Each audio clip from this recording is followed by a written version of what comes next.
Happy May 17th. Happy May 17th. Today is a great day here in the United States of America. America, God shed his grace on thee.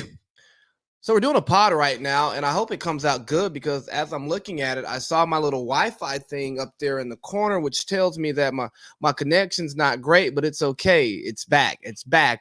We're here. I got a full pod for y'all today. And the theme of it's gonna be who protects black people.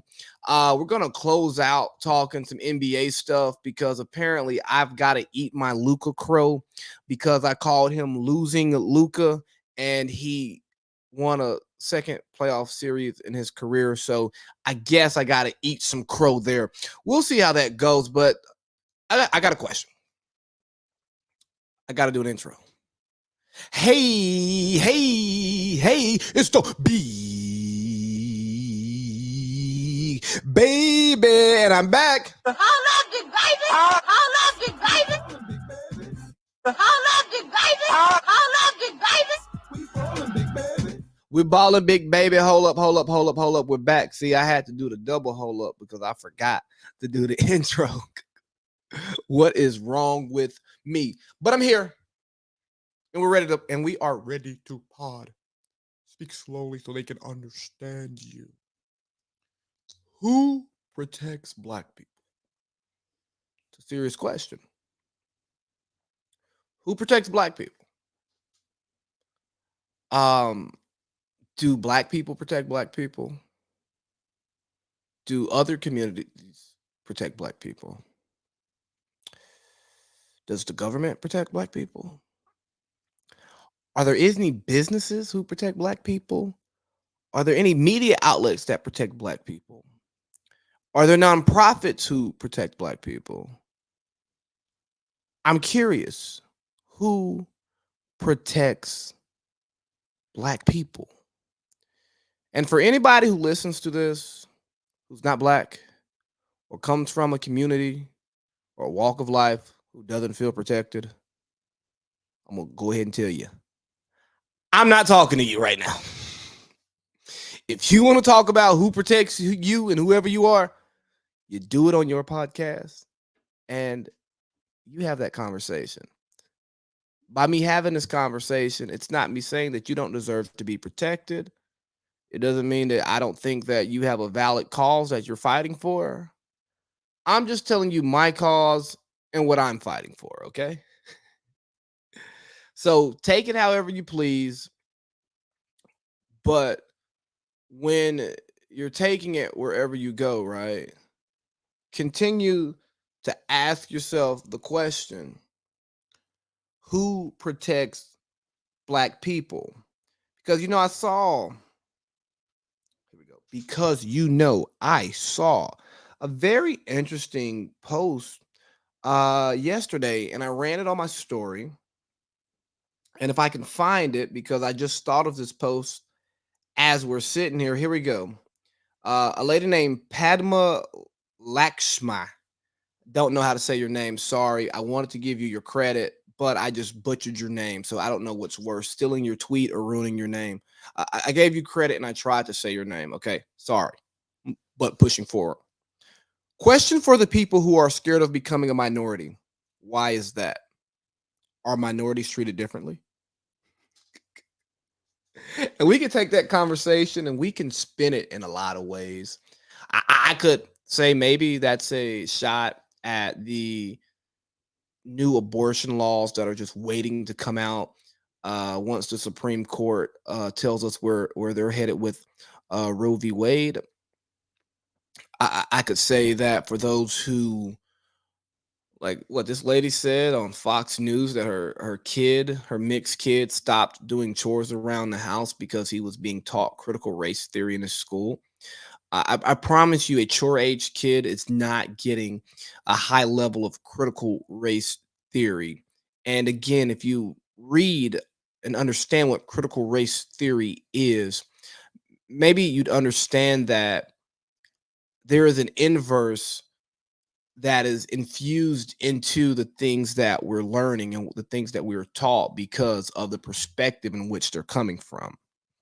All right. But again, that's another conversation. That's another podcast. But who protects black people? I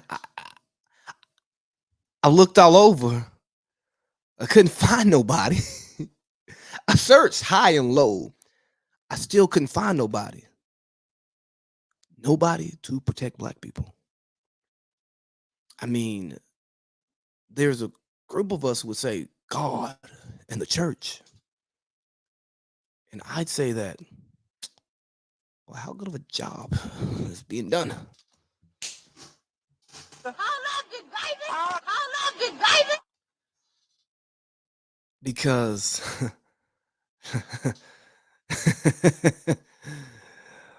we had black folks get mass murder in the church by Dylan Roof. But let's get to our first topic in the series of who protects black people.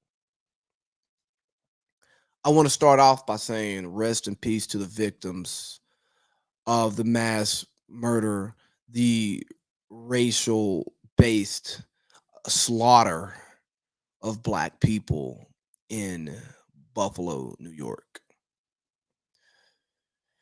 I don't know what these people are going through. I don't know what the families, the friends, the loved ones, the survivors, the onlookers, uh, uh, uh, anybody are going through. Right? I don't know, and I'm not gonna act like I know. And honestly, I'm not gonna try to know. But here's what I'm gonna do. I'm gonna offer my thoughts, my prayers, and my condolences, and whatever that does for you, I hope that it does something.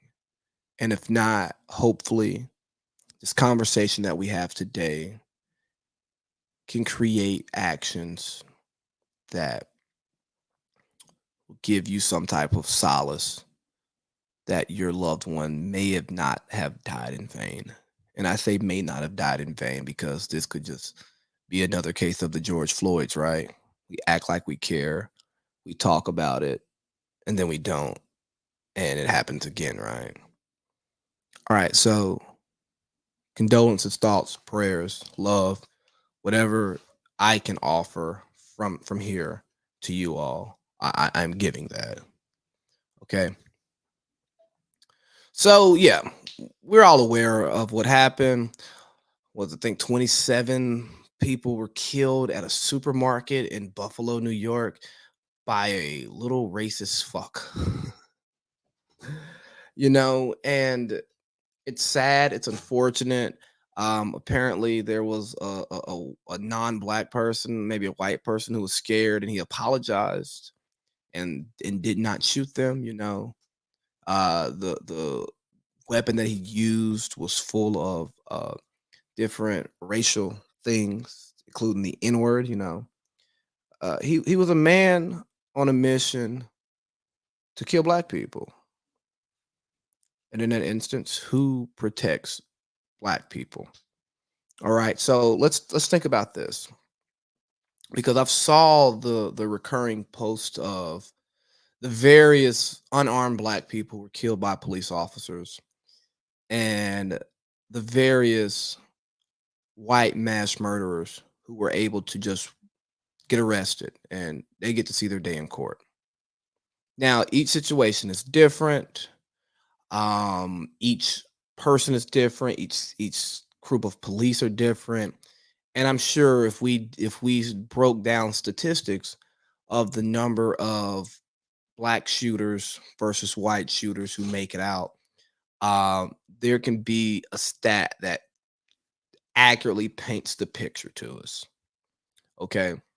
But I want to talk about the picture that's being painted to us because despite what the stats say, the optics are you can be a black person who creates a threat that possibly threatens someone or makes someone feel threatened, and you can lose your life.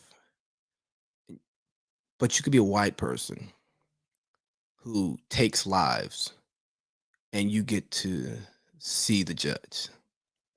That's the optics, okay? So here's what I'm asking for when I say who protects black people.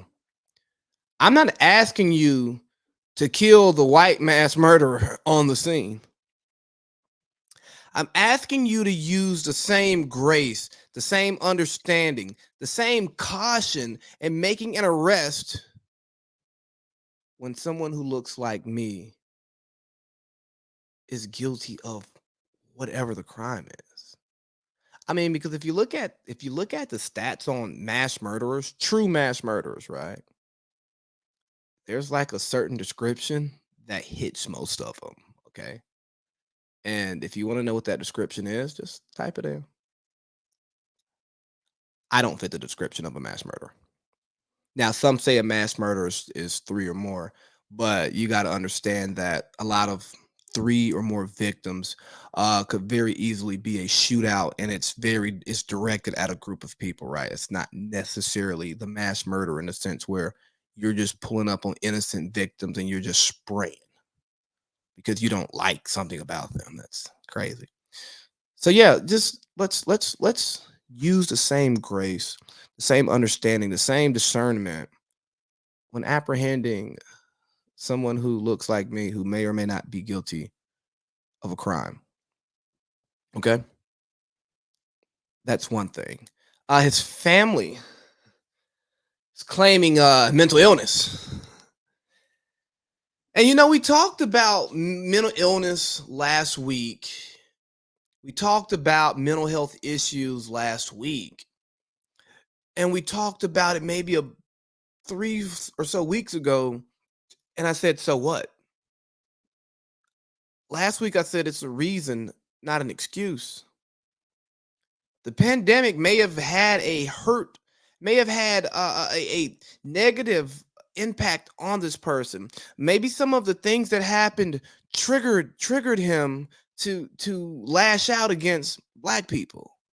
Or maybe it was always in his heart. I don't know. But to try to point to mental health and the pandemic as a reason why somebody went and took lives, obviously his mental health isn't right. Obviously he's mentally deranged to think that that's okay, but I don't give a damn. Now imagine if this same person had the same number of child victims and he was just touching them. He was a serial pedophile. And we said, oh, it's mental illness. He was molested as a child. We wouldn't care. We would say, so what? You know why? Because R. Kelly's in prison right now. You understand what I'm saying? So miss me with the mental illness. Duh. Does a cow moo? Is a pig pork? Nobody just opens up fire on people that they don't know for the sake of fighting a race war and they're mentally sane. No.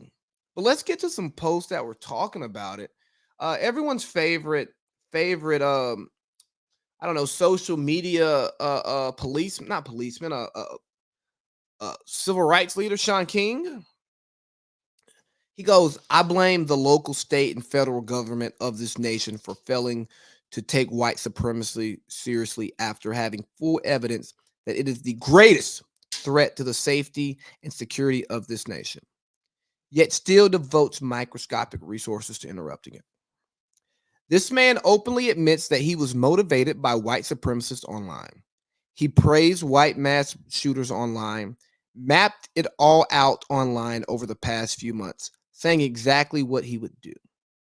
Then he did it all online. DOJ, FBI, White House. Let it all happen right under their nose. The media is misreporting how long the shooter in Buffalo visited the grocery store, just saying that he went there the day before. Also, the media presented him as a teenager, and it was another black guy who got caught up with something with the police. Either he was murdered the police or got into an incident, and they called him an 18-year-old black male man. They called him an 18-year-old teenager, right? Words matter. It's crazy. Witnesses saw him there for weeks. In his diary, he literally says the security guard he killed stopped him there weeks ago, and was suspicious. A teenage white supremacist who murdered 10 people at a Buffalo supermarket threatened to shoot a classmate at his high school graduation last year. Oh, wow. Officials at the Susquehanna Valley High School brought in New York State Police to investigate Peyton Gendron, 18, of Conklin, New York, in June of 2021 after he made statements that he would shoot fellow students. It looks to me that it was mainly black women that the white supremacist shot and killed in Buffalo. At one point, he got ready to shoot a white man who screamed in fear. The shooter then apologized to the man, and the shooter kept moving through the store. All right, so that's from the desk of Sean King. So let's go back and tackle a couple of these. Um, Blaming local, state, and federal government for failing to take white supremacy seriously. Sure, let's do that.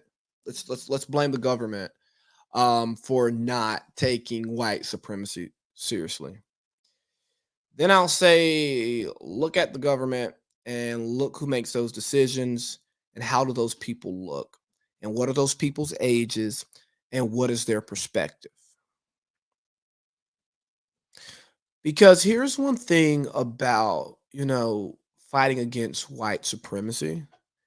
It's hard to tell a good-hearted white person that they are a recipient of a system that favors white supremacy and they have white privilege. It really is. It's really hard for them to to accept that and understand it because their perspective is I worked hard to get here. I knew the right people. I made the right decisions and I earned my way here. And you go, you did. But why were you able to have those opportunities? And it's not taken away from their merits. It's not taken away from their skills. None of that. I think that it's hard to tell somebody that their house is messed up. It's hard to walk into somebody's house who's living in a mansion that they love, and you go, you know what, man? Nice house, but who really could do some work around here? You really to fix up the inside of this thing. Your interior designer sucked. And they go, you live in a one-bedroom apartment. What do you know about interior design? Well, I live in a one bedroom because I don't have the resources to get into this mansion. But if I had the resources and the opportunities, my mansion would be so much better than yours. You're following you picking up what I'm putting down here? So sure, let's point the finger at the government, but for one, government moves slow. And I'm a firm believer that policies don't change minds.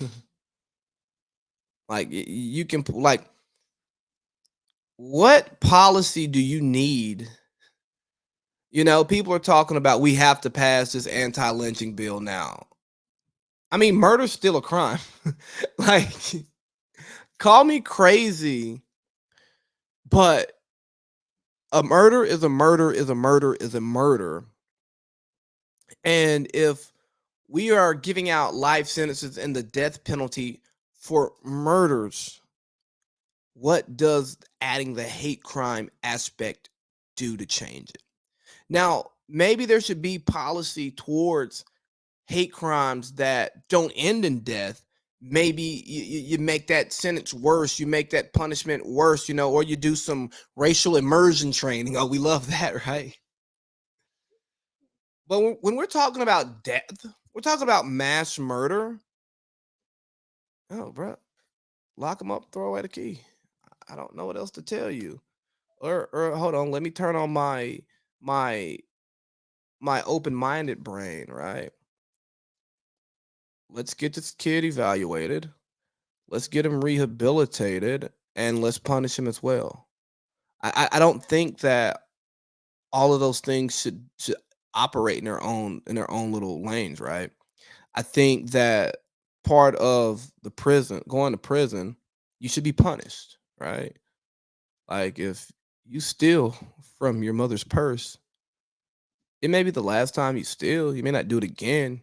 You may have felt so bad that you would never do it and your behavior changes, but you still need to get punished sometimes because there for every action there is an equal and opposite reaction. So you need that reaction. So let's get this kid rehabilitated, evaluated. Let's you know try to make him a more high functioning person. But let's throw him. We can still put him in a slammer though. I think that's one thing. But if you're gonna look at the government, let's get back to him saying he's blaming the government. It's easy to blame the government for your problems, but the government's a bureaucracy. If you know anything about bureaucracy, it takes a long time for things to change. Um, Government officials are elected. So maybe the people who are doing the electing don't have the same vested interest in the policies that you are interested in. So it may not change. So how do you make those people care? You got to grease their pockets for one, or you have to make it hit home for them. How do we do that? I don't know because I'm still asking who protects black people because I don't know. Sean King has said the government doesn't, and the government should protect all people that it governs. But I take issue with just blaming the government because the government's not the most efficient mechanism we have in this country. So my expectations waver a little bit. Now, do I have faith that we have a high functioning government? Absolutely. But I think that trying to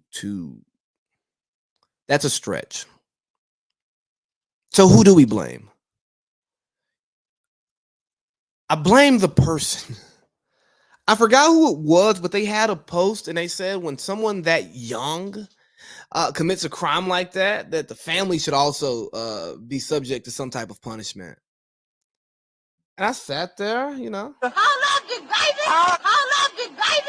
and I was like, that's not a bad idea.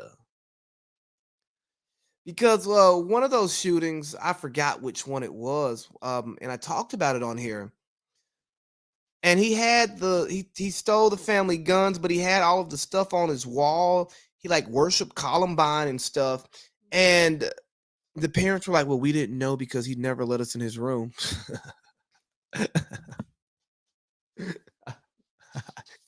I pay these bills, but I can't go in your room. Hold up, Big Baby. Hold up, Big Baby. That's crazy talk.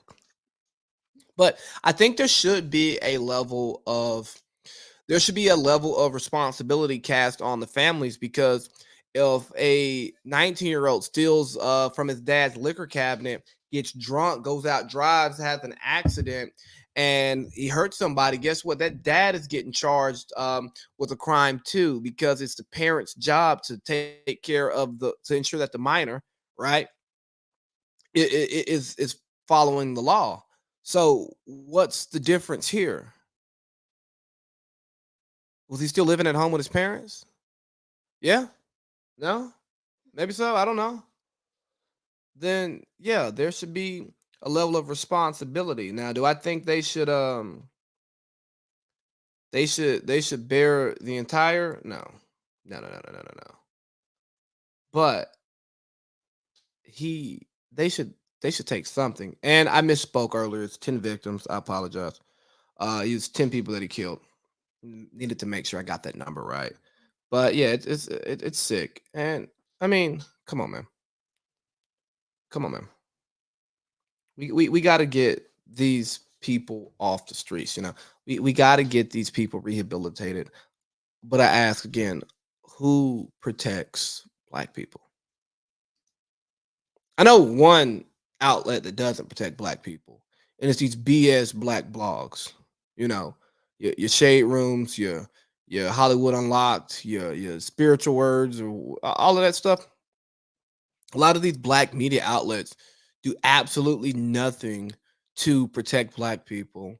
And I understand in a clickbait world, you got to do what you got to do to make your money. But my goodness, if you're posing as a media outlet, You're supposed to be spreading the good word. I mean, maybe I shouldn't be mad at the shade room, right? Because the shade room tells me what they are. Maybe I shouldn't be mad at Hollywood Unlocked, right? Because again, you're telling me who you are. You're trying to unlock Hollywood. I think it's just the spiritual word that really gets to me because they're not spiritual. And but you see these blogs, right? And they talk about how they're just gonna. You see how they try to highlight the good stuff in the black community, and then they do so much filth. Hot or not, are you here for this? No, I don't care. Get this out of my face. like, like, and when stuff like this happens, right? When you have like a mass murder, then you have them reporting on it. Okay, report the news. Let us know what we need to know. And then having like these strong political based opinions, and I go, whoa, whoa, whoa, whoa, whoa, whoa. Maybe you have range. Maybe you do. Most of us don't. We have our lanes. And I'm like, what? Like, what are we doing here?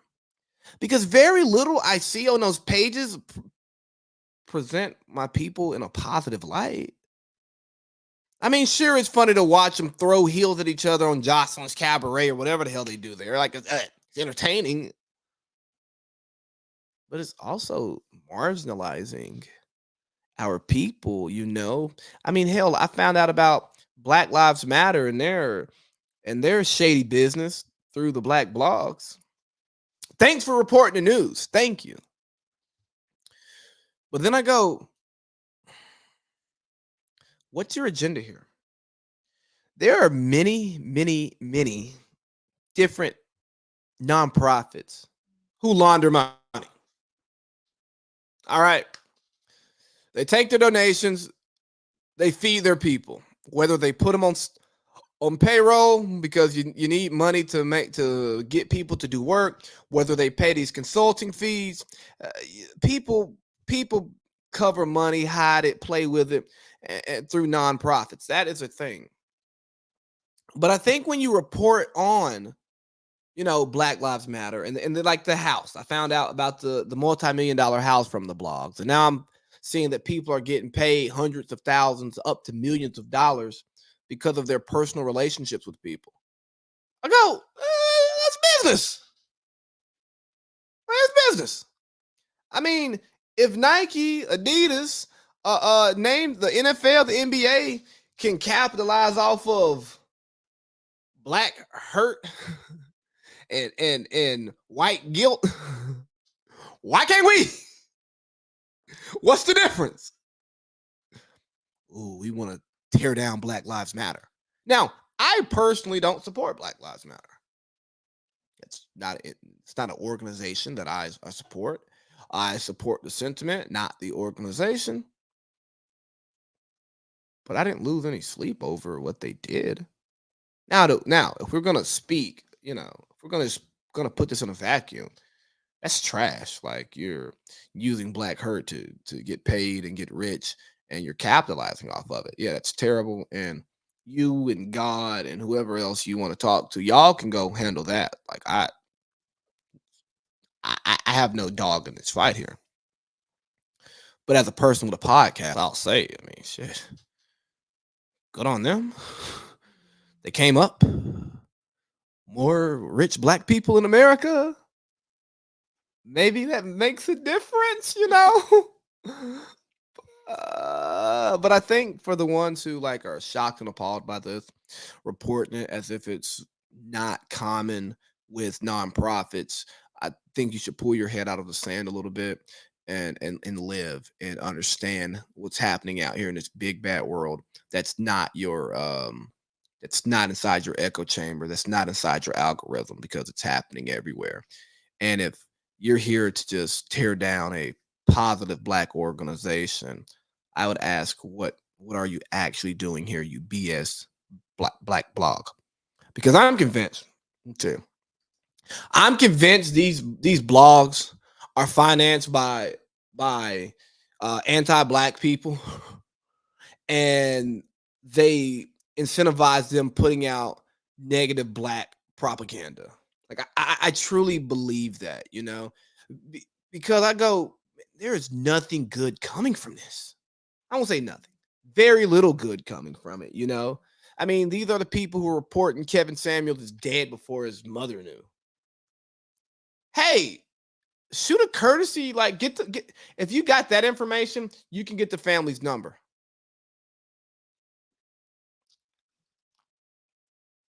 And as a media member, if you got that big story, I mean, yeah, you can drop it. But at what point is the big story more important than humanity? I asked, who protects black people? But at what point is your cause more important than humanity? Because if we get down to the bare bones of things, if we're just humane people to those that we encounter, we wouldn't need locks on our doors. We wouldn't need bank accounts. We wouldn't need guns and knives. I mean, maybe knives, because knives do have a practical application. I mean, guns do too, for getting animals. But still, there's so many.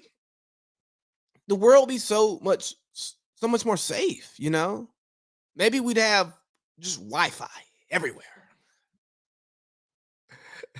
I don't know. I just think that it all boils down to humanity. But who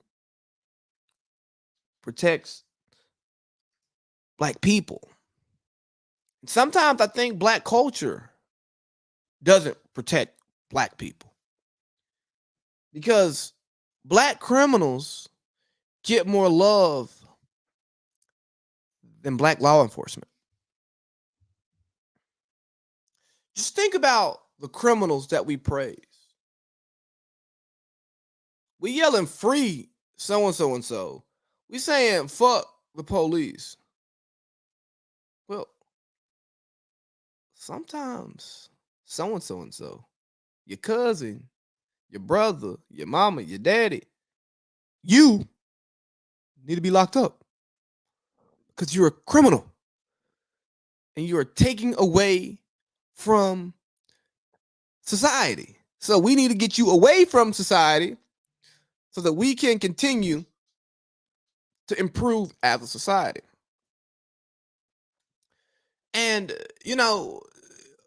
it takes me to the Young Thug YSL RICO case, right? Because we're gonna talk about that a little bit more. And some people had issues with the black DA with her chest out announcing the indictment.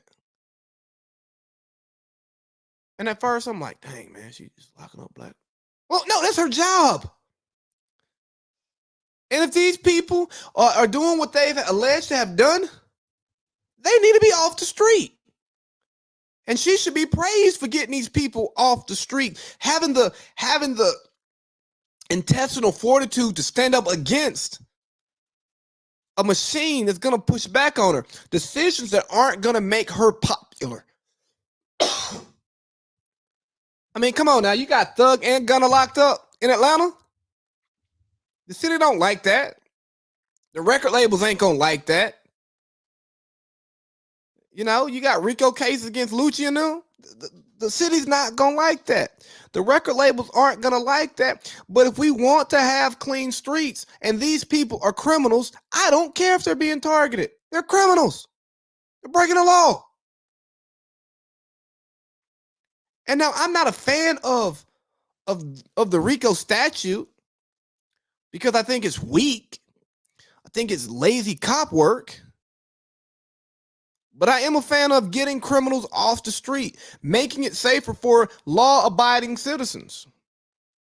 Like you hear people talk, oh, well, he's a civilian. There's nothing wrong with being a civilian. I embrace my civilianness. Because let me tell you, y'all break in here and I don't hit you with my legally registered firearm, I am going to legally have you registered behind bars. I am calling the LAW. The law. Why? Because I don't support criminal activity. I'm a law-abiding citizen. And I want to feel safe where I live. So We really got to reshape how we pick and choose our heroes. Charles Barkley talked about, he did his whole "I'm not a role model" thing because he was tired of going into schools and black kids wanting to be athletes and entertainers. It was like more black people should want to be doctors, lawyers, police officers, firemen. Now think about this, right? Who protects black people? I bet a black cop would do a better job of protecting the black people in his neighborhood because he speaks the same language. He knows their uncle, he knows their mama, and look at there. Oh wow, what if a black DA who grew up in the neighborhood? Maybe that plea deal is a little bit sweeter, Maybe the DA's office don't pursue all charges, right? Because when you have representation, equal representation, now you have equal perspective. Now, if somebody understands you, they speak your language, they're from your neighborhood, they know you, they know your family, they might just take care of you. Nah, bro, I can't be no cop, bro. I can't. Nah, come on now, bro. What I look like? You look like somebody who's trying to take care of the people in your city. You look like somebody who's trying to take care of those who haven't gotten out, who've made bad decisions, and they're trying to find themselves. It's like there's the expectation of black people to be criminals, right? Like we're just supposed to be criminals. When I was listening to a podcast who was talking about the RICO case, and they were talking about, I feel like, the black culture is being targeted. Hold on. Why does crime have to be black culture? How come it just can't be crime? Now, I get that in the poor places that a lot of my people live, crime is a thing there, Poor people commit more crimes. They're trying to figure things out. Let me tell you, if you're working a 9 to 5 with a gym membership, you ain't got a lot of time for no crimes. For one, you're not bored, you're tired. Who wants to be up kicking in doors, robbing folks? You working a 9 to 5. How much time do you really got to be? You definitely can't be no nickel and dime drug dealer.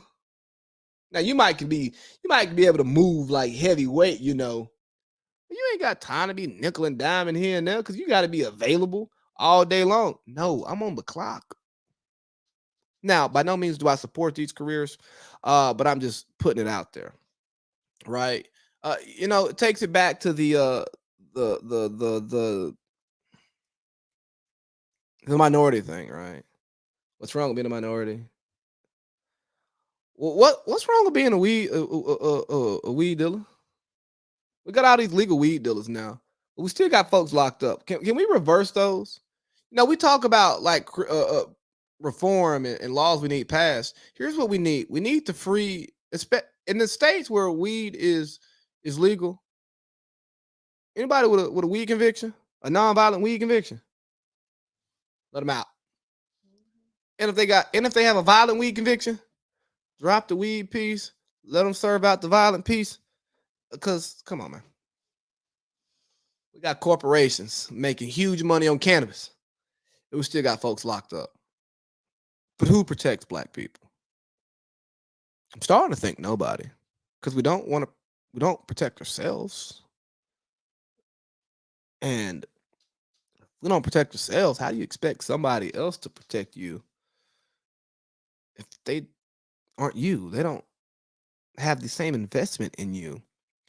I mean, because you see the different institutions who have an investment in us, sports teams, music labels, they make money off of our backs. And Bobby Schmurr said in prison for 7 years. Thug ain't got bail. Gun ain't pushing P. It might be getting pushed.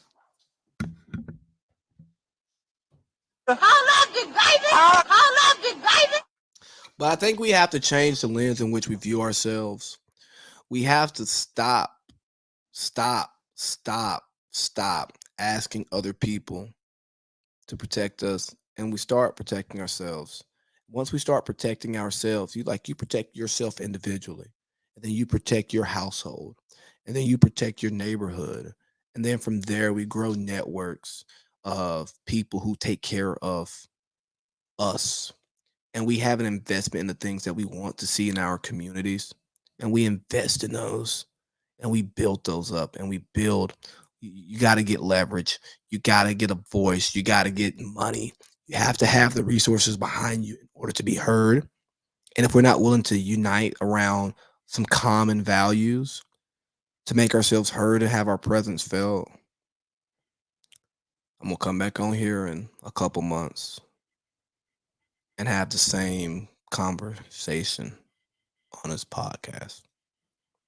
There's some other directions I kind of wanted to go with this, but I think I've said what I need to say here. But again, who protects black people? I don't know. Real quick, back to the RICO thing, real quick. Real quick, back to the RICO thing, real quick. That was disgusting. That was amateur hour. Ew, ew. But back to the RICO topic. After I thought about my original stance and I did some more homework, I don't know exactly what's happened, but I am, based on some of the wiretaps that have been exposed, maybe I done heard my last Young Thug album for a while. And maybe I need to be okay with that because the streets of Atlanta are much safer. And if that's what it takes, we got to get that. I think we have to stop being so happy and consumed with the product of a person that if that person is a criminal, we got to be okay with them being a criminal and just play the hits. R. Kelly, you still got the R. Kelly defenders. And if you want to listen to the R. Kelly hits, that's on you. I don't judge you. Occasionally, I will listen to an R. Kelly song. Yeah, I will. I separate art from artists, but that's me. I'm not asking you to do it. But I think he's where he's supposed to be. Okay. Bill Cosby, I think he went where he needed to go. O.J. Simpson's still one of the best running backs ever. O.J. Simpson kicked down a lot of doors for a lot of people, but something O.J. should have spent a bit more time behind bars for what he didn't do. So I think the same for these people, man. We just can't love them so much that we excuse the crimes, right? And I think the sad thing about it is, I forgot who was having the conversation, but they were talking about why the black community, celebrated the R. Kelly the first time he beat it, celebrated the Michael Jackson beating it, beat it, celebrating the OJ thing is because we feel like we've taken so many L's that any dub is a dub, even if it's the wrong one. And when you think about that, it's like how underrepresented, how oppressed are you that you celebrate a criminal who's endangered people, harmed lives, maybe even taken them, that you celebrate them not being punished because so many people who look like you have been punished for things that they didn't do. It's mental health awareness month, right? You talk that's deep trauma right there. That is deep, deep, deep trauma. That you'll take a win however you can because you've lost so many times. And not because you weren't good enough to win, but because they changed the rules on you in the middle of the game and they didn't tell you. No, well, here's what they did. They say, hey, we're going to change the rules. We're just going to tell the other team the rule changes. We ain't telling you. It's crazy, ain't it? Who protects black people? Well, I know who doesn't protect black people. And that's Luka Doncic, boy, because what he did to Chris Paul and Devin Booker. Abuse. Hate crime. I have to lock him up. He beat them boys so bad. Adam Silver should find him. But I mean, Luka, he made it to the Western Conference Finals. He made it out of the first round for the first time in his career. He made it out of the second round for the first time in his career this year. And now he's poised to make a LeBron-esque 2007 run to the finals where he will get mollywopped by whoever he plays. So now Luka has to arrive to the big boys club. No. Now I'm going to eat my crow on Luka. No. Because I said Luka does not play championship winning basketball. And getting to the Western Conference Finals, it's not winning a championship. Don't know if y'all knew that. Trae Young got to the Eastern Conference Finals last year. James Harden and Chris Paul led the Rockets to the Western Conference Finals a few years back. Derrick Rose led a Bulls team to the Eastern Conference Finals. Paul George led a Pacers team to the Eastern Conference Finals. Dame Lillard, he led the Blazers to the Western Conference Finals one year, okay? Joker, you know how I feel about Joker, the most fraudulent back-to-back MVP we've had since Steve Nash. Joker, he got his what's the name of his team? The Denver Nuggets to the Western Conference Finals. And I mean, Jason Tatum lives in the Eastern Conference Finals. Conversation for another day. And we don't call them Michael Jordan. We don't call them LeBron James. I mean, LeBron James catches more flack for losing the finals in 2011 than credit he got for winning the championship in 2020. And that was number 4. You know, so Luka did what Luka was supposed to do. He was the best player in a series, and he led his team to victory. Yeah, he upset a 1 seed, but the Suns are one of the most cursed franchises in NBA history. Don't really want to get into the curse of the sun, but yeah, you know, it was a blood orange lunar eclipse because Luka he blocked the sun. I know that's a solar eclipse, but Luka lunar sounds way better. Okay. So I'm not gonna eat my crow. I won't eat my crow until Luka has a ring.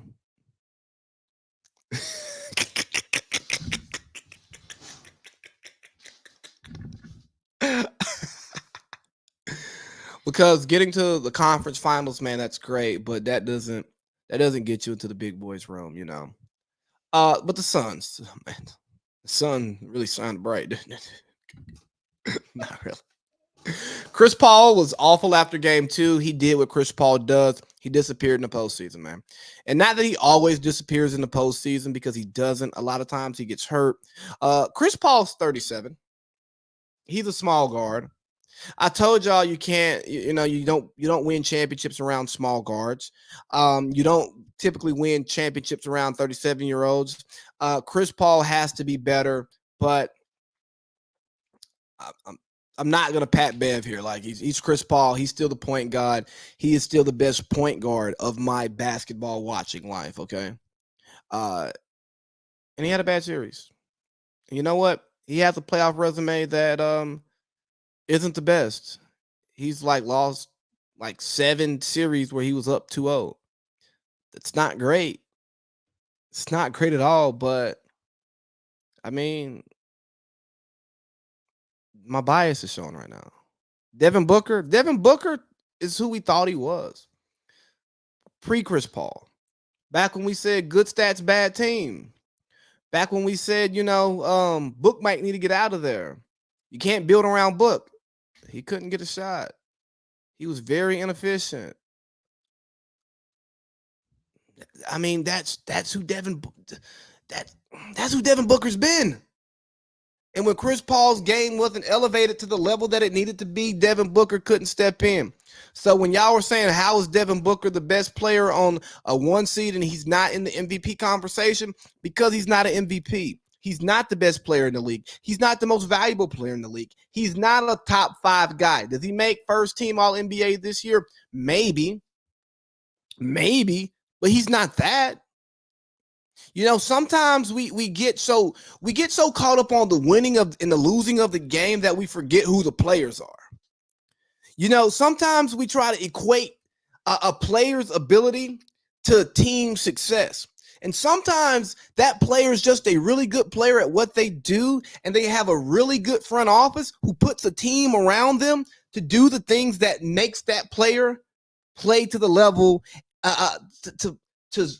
to elevate his play, right?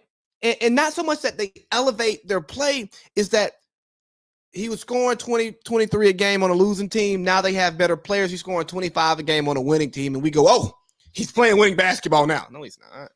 He's doing the same shit he was doing before. Just the other people around him are doing more. That's crazy, right? It's crazy to think that, a guy who's a scorer keeps scoring the same amount of points with bad teammates and they lose. He gets good teammates. He scores the same amount of points, they win. And you go, oh, yeah, he's a winning player. He didn't. No, he didn't. Stupid. Idiot. But you get paid millions of dollars to talk about that. DeAndre Ayton. Ooh, buddy. Suns got to be kicking themselves in the ass right now. DeAndre Ayton was practically not playable in Game 7, and he got drafted first overall in the same draft in which Luka Doncic went 5th. You might have should have drafted Luka. Luka and Book. Them boys would cook.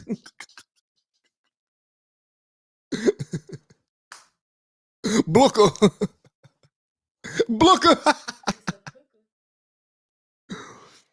Shout out to Cooker Man E. But yeah, I don't know if you re-sign him. I mean, excuse me, I take that back. You re-sign him, but I don't know if you keep him, because he's a big man who can guard. He can guard really well, multiple positions, but I don't think his game is refined enough to be what you need long term. This is not the 90s. You don't build around a center. So Robert Sarver, you cheap racist owner, allegedly. You get what you deserve, man. But they're gonna run it back next year, and I'm interested to see what all-season moves they're gonna make. But if y'all really thought I was about to come in here and eat this Luka Crow, how crazy is hell? Down is hell. The process is still broken. The process is still broken. You cannot create a culture of losing and think that you're going to win. I'm sorry. Joel Embiid came into a losing culture, and he still has the stench of the process, and it stings. Now, he did miss 2 games, but it didn't matter. He wasn't himself. He's a bad leader, let me tell you.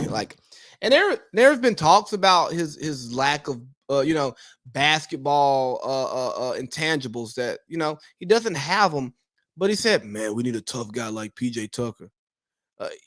He's talking about how Jimmy shouldn't have ever left. He talks about James Harden. He goes, "You're looking for the Houston James Harden. He's just not that anymore. He's a playmaker." Reports were he was more interested in Bradley Beal, but Brad Beal got hurt, so they couldn't make the trade. And I'm just like, Joel Embiid, you're saying a lot, but where were you at? if I don't play, they say I'm soft. But if I do play and I don't play good, they say I'm soft. Yeah, pretty much. Yeah, you're the biggest guy on the basketball court. You're one of the most skilled guys on the basketball court. We want you to dominate. Crazy, right? It's crazy. We're asking a guy who wanted to be the MVP and uh, apparently was pouting. I don't know what I have to do to win the MVP. Have a great playoff run. So when like the next season starts, you're just in the MVP conversation at the beginning because like the story is what matters to the media members. It's crazy, man. It's crazy what you got to do to get to accomplish your goals. You know, maybe you should be more focused on winning a championship than winning an MVP. Crazy, I know. But yeah, the process is broken. Um, Philly chose Tobias Harris over Jimmy Butler. That's when the process had just crashed. Even before the Ben Simmons thing, once you said, you know what, Jimmy, you got to go. Give me Tobias. They were biased toward Tobias. Not good. Bad business. Bad business. It's a reason why Tobias Harris has been on like 5 teams and never made an All-Star game. But yeah, he's making $40 million a year. It's nuts. It's absolutely nuts.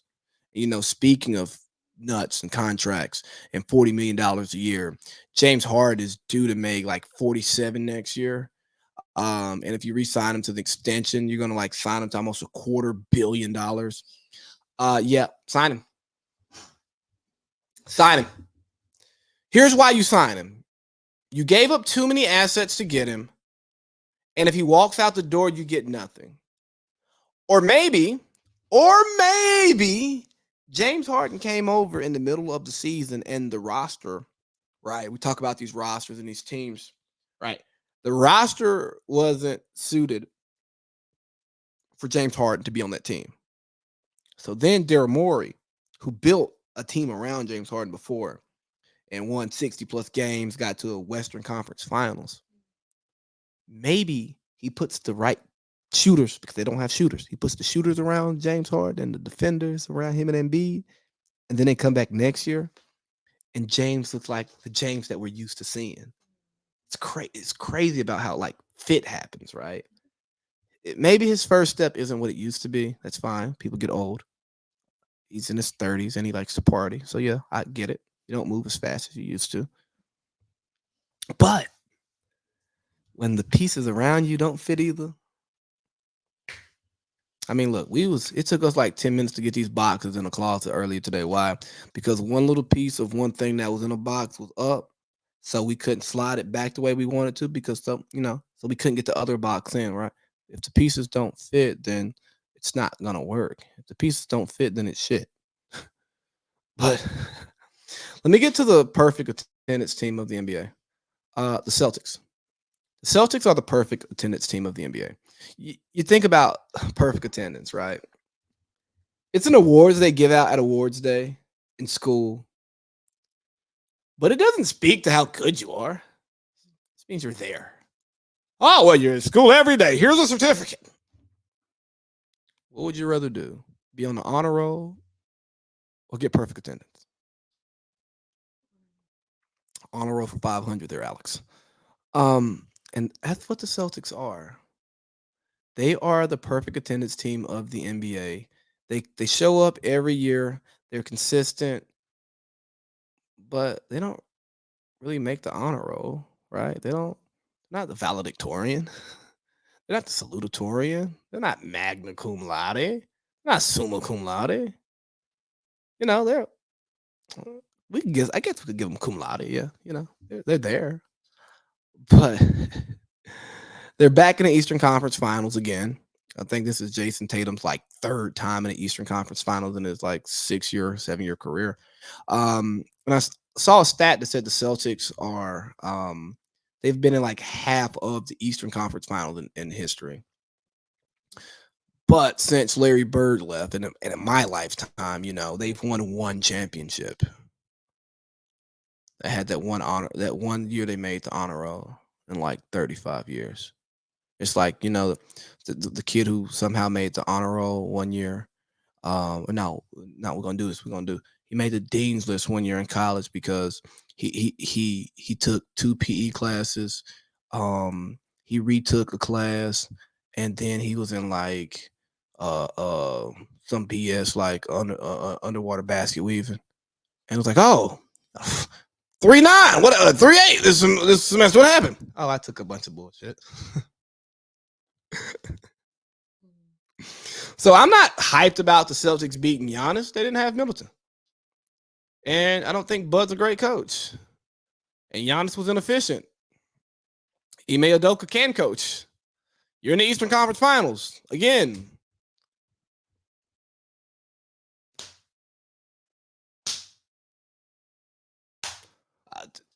Make the finals. Win a championship. I mean, y'all been here before, right? You got the playoff experience. You're taking on Heat culture. Win a championship. But if you're going to continue to be the what I call them, the perfect attendance team in the NBA, I'm not going to give you credit. I talk crazy about the Lakers and how they are ran like a piece of work. I mean, mom and pop. But guess what? They make the honor roll. Now, perfect attendance. Nah. Honor roll. They're going to make the honor roll. And sometimes they graduate top of the class. Sometimes they have a record-breaking quarter. Now, sometimes they might finish last or at the bottom of the pack. But they up and down, up and down, up and down. Celtics, missionary. Kyle Gaskell. All right, so almost done here. Canceling Kyrie. It seems like Kyrie Irving's antics have caught up to him. And here's what I love about Kyrie. Kyrie is unapologetically Kyrie. Kyrie is himself. He's outspoken. He really, he lives, he embraces who he is. And as embracing himself and being someone who constantly evolves as a journey, and we watch the journey, but he likes to let us into the journey. And with that, there's a lot of scrutiny that comes with what he does. Because he questioned, is the earth actually round or is it flat? Now, I took him questioning that because I listened to the entire conversation as being, we too easily accept knowledge from the powers that be without them really explaining to us, without them providing like proper rationales. And you want me to believe that the earth is round, but in the same history book, you'll tell me that Christopher Columbus found America and he never came to the continental United States. He was in the West Indies, So can I not question what you're telling me? I mean, you deleted a lot of history about my people in this history book. So sorry, I question what you're doing. We talk about the vaccine, and he goes, so the visiting team can come here and play without a vaccine, but I live here, because I live here, I can't work in New York because I haven't taken a vaccine. But for people in my age bracket, my body type, my level of health, COVID's not fatal to us. So the vaccine really isn't for me. It's for old people, sick people, and fat people. I'm neither. So I can't question that. And his GM talked about wanting to build around people who want to be there, who they can count on consistently. Okay, Sean Marks. If KD's not okay with that, you're not getting rid of Kyrie. Nike is saying, look. Nike said that they're unsure if they're going to renew his contract because of Kyrie Irving's basketball future being up in the air. Kyrie ain't say he was about to retire. But the powers that be are getting tired of Kyrie's stuff. So what they're trying to do, get him to fall in line. He went on his he went on his Twitter rant talking about the different people from the media and how what these media companies do is they find somebody in the black community, they find a black person to talk bad about, to talk bad about him. So now it's the voice, like Stephen A. Smith, the voice of black sports. condemns Kyrie, and Kyrie calls him out, and he talks about how, man, look, y'all are making billions of dollars off of the backs of me and my teammates. And then they want to say, you're delusional, Kyrie. Hold on. Your job is to cover the sport. That's how you make money. So the millions and billions of dollars that your company makes, it's because you're covering the sport, which is what he's saying. And then when he goes on a Twitter rant, you get 3 days of content talking about it to tell him, we don't make money because of you, while you're literally making money while talking about it. So Kyrie's shaking a tree, and sometimes when you shake the tree, you get hit in the head with a coconut. And if he loses his Nike deal, or if Nike doesn't re-sign him, it's because he shook the tree too hard and he got hit in the head with a coconut. He didn't move out the way. But if he continues to sell shoes at a high clip like he does, Nike's going to re-sign him, or another company will sign, maybe like Adidas, and then he'll just make shoes over there. I mean, it's that simple, you know. But I support Kyrie. Keep talking your talk, you know. And I've came on here and I said some things about Kyrie. I've called him not so nice things, and some of the stuff I say about him, I still stand on. Like with the vaccine thing, I didn't agree with the rule, but in a team game, it's about making sacrifices. And if you're in it, if the championship is your ultimate goal, then you have to make those sacrifices for your team, you know. But at the same time, I respect him for standing on what he believes in, because it tells you the championship is not the most important thing to him, and that's okay. He's in a place to where he has leverage, he's desired, so he can do stuff like that. Like the media was on this talk of, well, I don't know if a team would trade for Kyrie Irving. Man, shut up. Have you watched him play basketball?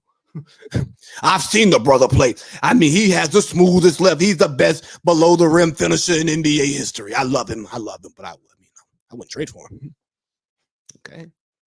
Like I heard some nonsense people saying Drew Holiday's better than Kyrie Irving because he gets it on both ends. Yeah, okay. Because this game is a 50-50 game, offense and defense. Man, stop it. Stop.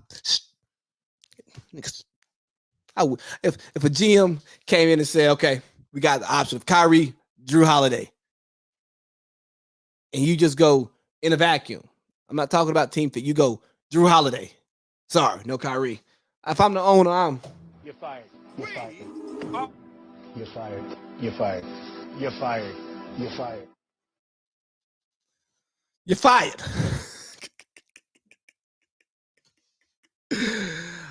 But you know, if the Nike thing doesn't work out, maybe Adidas signs them with their pandering ass. You saw the Adidas post, right? Of like, let's normalize titties.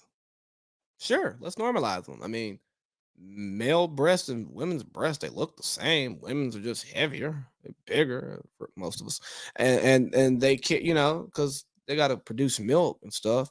And there's probably some other woman reason why they exist. You know, yes, our bodies are different. They're not the same.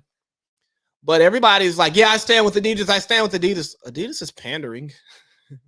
That's all they're doing. They have the commercial supporting trans women being women, and again, I don't get into that. Like, you works for you, works for me. And given my situation in life, I don't. You don't even have to tell me up front, because it's not gonna affect any type of business that we're gonna have. Okay. But that's the hill they're going on. Why? Because Nike is seen as the cruel, inhumane sweatshops, even though Adidas has them too. You know, just siding with misogyny and all of that stuff. Uh, Adidas is going to be the more woke brand. They're a multi-billion-dollar company. Do you really think they care about normalizing breasts, or are they just trying to get y'all to repost and care, and maybe go buy some of those bad shoes that they're putting out? Adidas used to have the flyest gear and the worst shoes. Nike done caught them with the gear and they smoking them with the shoes. Ice Train Dame Lillard keeping the lights on over there.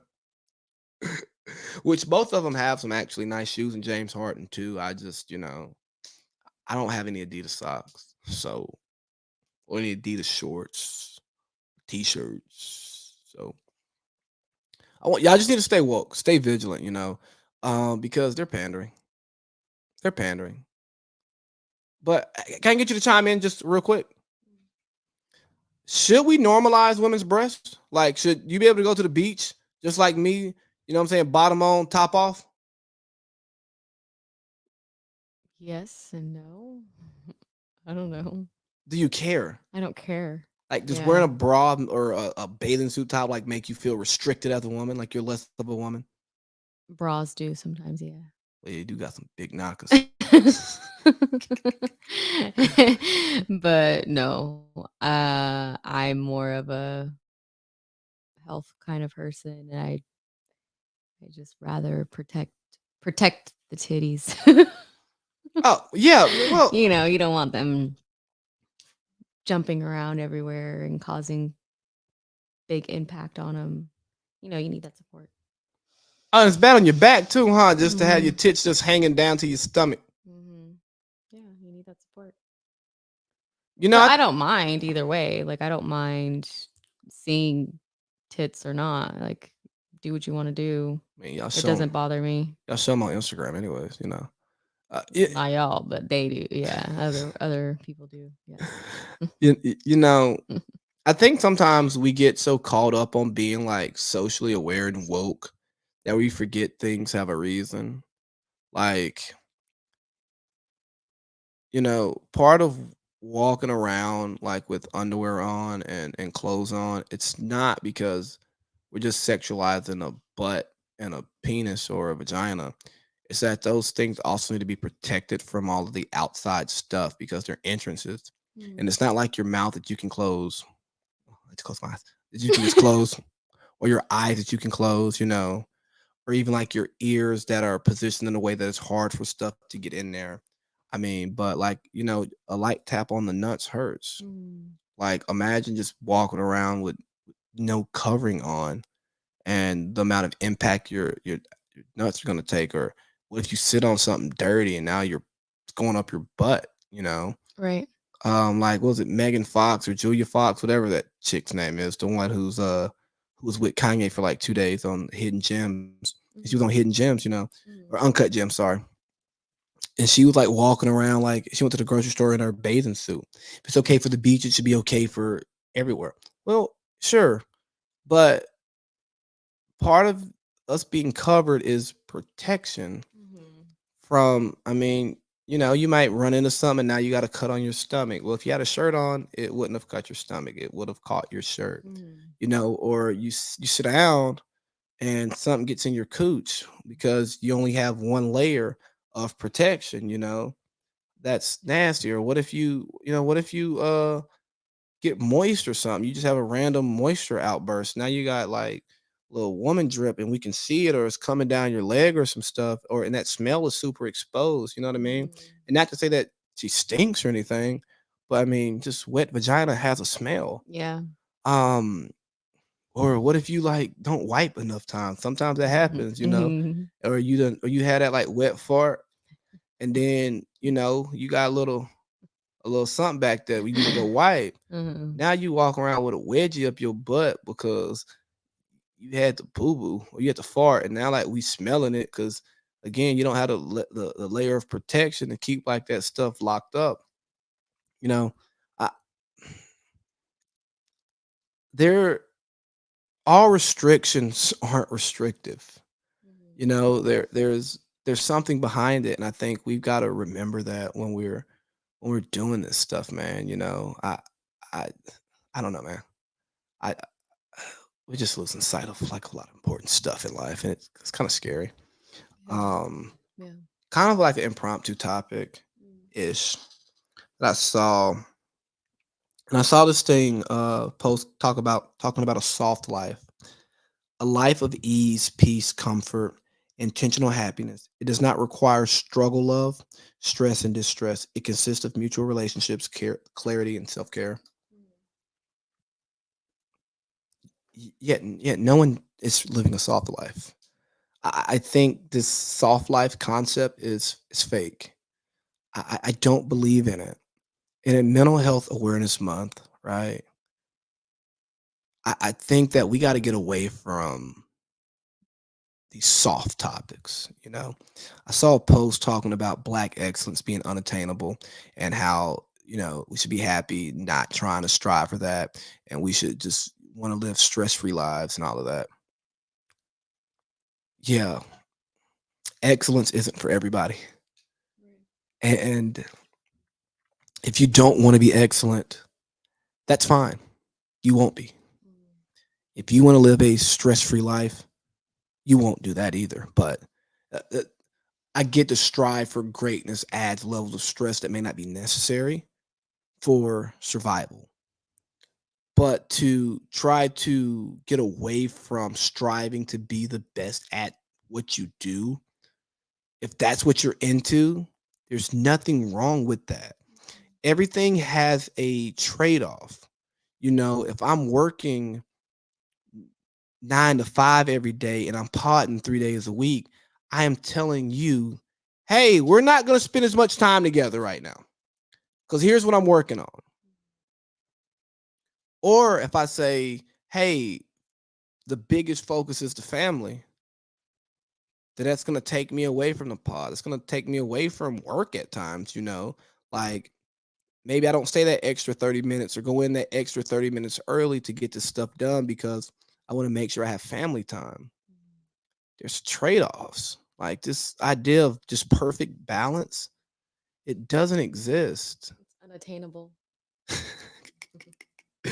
But that soft life thing, I just think that's soft. Like I just can't get with it. And it hurts me sometimes because I see a lot of these posts coming from like, your therapist types, And I go, is this what they're teaching you in therapy school? Or is this what y'all are talking about in sessions? Like, are you really trying to train your client or develop your client into a person who is looking for a utopia? It's called heaven, okay? Right. You got to go through trials to get to the utopian society, but that place of peace is not avoiding stress and stressors, it's managing them. Now, you don't blatantly just, like I'm not going to walk into a redneck bar and say, hey, all you dumb rednecks, black power. I would never do that. That's dumb. That'd likely get you killed.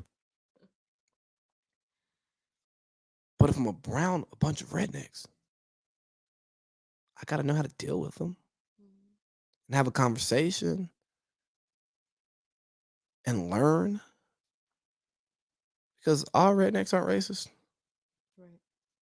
And all racist people aren't intentionally racist. There's some racist people with good hearts. And if you don't ever take the time to confront those people, converse with those people, you can never change their hearts. So as I close it out, who protects black people? I don't know. I still don't know. But I'm going to keep looking. I'm going to keep searching. And I'm going to try to protect black people better. I'm going to try to continue to have tough conversations with people who don't want to hear it. I'm going to have easy conversations with those who want to hear it. I'm going to just continue to try to be a black person that sets an example for other black people to emulate, to be a black person that shows those who may look at me and think one thing about me that, hey, oh no, he's different. I'll give him a chance. If I can give him a chance, then that means you can give someone else a chance. And then eventually you give black people a chance. Maybe that's what it is. Maybe it's my job to go try and protect black people. I don't know. But we're gonna figure out, man. Y'all have a good one. Big baby, yeah.